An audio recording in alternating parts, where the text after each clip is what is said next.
Komisaris Utama PT Pertamina Basuki Cahayapurnama alias Ahok menjadi perbincangan publik. Pasalnya, Pertamina mengalami kerugian hingga triliunan rupiah. Berdasarkan dari laporan keuangan Pertamina pada semester 1 2020, Pertamina mengalami kerugian sebesar 767,91 juta dolar Amerika atau setara dengan 11,13 triliun rupiah.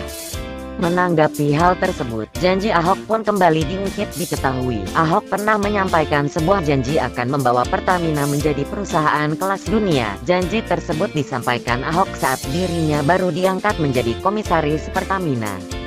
Selain itu, Ahok pernah menyebutkan pendapatan Pertamina yang mencapai 800 triliun rupiah atau hampir sepertiga anggaran pendapatan dan belanja negara atau APBN harus selalu diawasi. Kalau nggak diawasi dengan baik, direksi nggak punya KPI, Key Performance Indicator, sedangkan KPI administratif semua ya ada kewajiban, meski merem juga untung. Tutur Ahok dalam wawancara bersama Andi Noya di acara live Instagram Andi Show Sabtu petang, tanggal 27 Juni tahun 2020.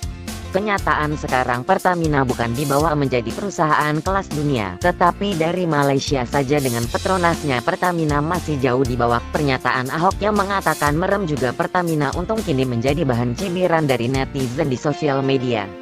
Bahkan seorang warga yang bernama Rudi Hendra membuat surat terbuka untuk Ahok. "Ngapain saja duduk di sana? Saya sangat malu," tulis Rudi. Kerugian yang dialami Pertamina dan keuntungan yang didapat Petronas menurut Menteri BUMN Erick Thohir, hal ini tidak bisa dibandingkan. Erick mengatakan Petronas sudah memproduksi minyak dan gas sendiri, yang tentunya kontras dengan RIT yang masih mengimpor minyak mentah.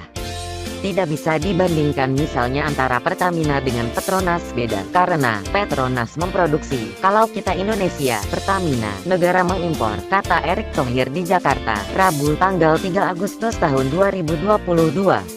Yang menjadi pertanyaan sekarang, mengapa Indonesia baru bisa mengimpor minyak mentah sedangkan Malaysia sudah bisa memproduksi? Apakah kita kekurangan tenaga ahli? Indonesia sudah 70 tahun merdeka, pasti sudah banyak tenaga ahli perminyakan di Indonesia. Mengapa kita tidak maksimal keahlian mereka? Mengapa kita hanya cuma bisa mengimpor minyak mentah? Jangan-jangan tenaga ahli di Petronas itu orang-orang Indonesia? Kalau itu memang terbukti, alangkah malangnya Indonesia. Bahkan komisaris sekelas Ahok tidak mampu membawa Pertamina menjadi perusahaan kelas dunia.